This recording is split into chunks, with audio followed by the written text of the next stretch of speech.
વ્યાજખોરો સામે ફરી પોલીસે લાલાક કરી હોય તેમ સચિન જીઆઈડીસી પોલીસે વ્યાજખોરોથી લોકોને બચાવવા નવતર પ્રયોગ શરૂ કર્યો છે।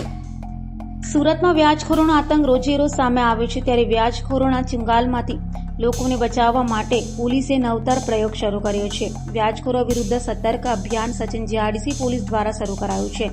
શ્રમિક પરિવારો વ્યાજખોરોના ચુંગલમાં ફસાવવાની ફરિયાદો ઉઠી રહી હોય, જેને લઈ સચિન જીઆઈડીસી પોલીસ સ્ટેશન વિસ્તારમાં સાયકલ પર બેનર પોસ્ટર લગાવી લોકોને જાગૃત કરવામાં આવ્યા હતા।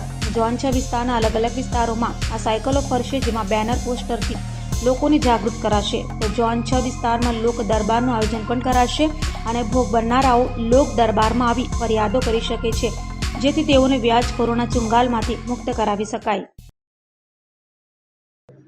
જરૂરિયાતમંદ નાગરિકો એમની જરૂરિયાતને પહોંચી વળવા માટે કેટલીક વખત વ્યાજે નાણાં લેતા હોય છે। આ જરૂરિયાતમંદો કેટલીક વખતે નાણાં લેતા વખતે અમુક જે વ્યાજખોર હોય છે કે જે ગેરકાયદેસર વ્યાજની પ્રવૃત્તિ સાથે સંકળાયેલા હોય છે કે જેઓ રજિસ્ટ્રેશન વગરના અને અમુક ઊંચા દરે વ્યાજ વસૂલતા હોય છે અને બળજબરીથી અમુક મિલકત અથવા તો વ્યાજ અને મુદ્દલ કઢાવતા હોય છે।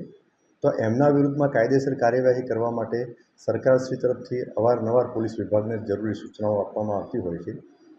એ અનુસંધાને ગુજરાતના ડીજી સાહેબ તરફથી હાલમાં 21/6/2024થી 31/7/2024 સુધીના સમયગાળા દરમિયાન એક સ્પેશિયલ ડ્રાઈવનું આયોજન કરવાનું તમામ જિલ્લા શહેરમાં સૂચના આપવામાં આવેલી છે।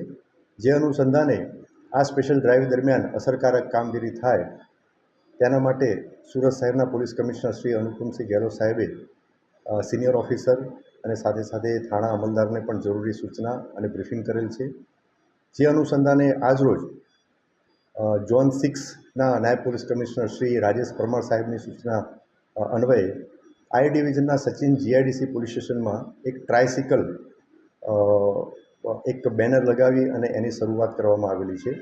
આ ટ્રાયસિકલ ઝોન 6 વિસ્તારમાં અલગ અલગ વિસ્તારમાં ફરશે અને લોકોમાં એક જાગૃતિ આવે, એટલે કે એ જાગૃતિ એ અનુસંધાને લોકો જે આ ગેરકાયદેસર વ્યાજખોરોના આતંકના ભોગ બનેલા હોય એ સામે આવી અને પોલીસ સ્ટેશનમાં જે તે અરજી અથવા તો ફરિયાદ આપે અને એની સાથે સાથે જો એમને વ્યાજે નાણાં લેવા હોય તો એવી સરકાર માન્ય સંસ્થાઓ પાસેથી જ જે વ્યાજે નાણાં લે એ બાબતમાં પણ જાગૃતિ લેવા માટે આ જે ટ્રાયસિકલ જે છે એમાં જે બેનર લગાવવામાં આવેલું છે એમાં એ લખાણો લખવામાં આવેલા છે।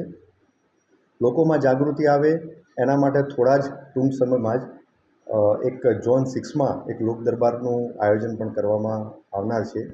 તેમાં આ લોકોની અંદર જે જાગૃતિ આવે તો લોકો જે ભોગ બનેલા હોય અને સામાન્ય નાગરિકો હોય એ આ લોક દરબારને એટેન્ડ કરે અને એ લોક દરબારમાં જે સરકાર માન્ય નાણાકીય સંસ્થાઓ જે છે એના પ્રતિનિધિ પણ હાજર રહેશે એવી વ્યવસ્થા કરવામાં આવનાર છે।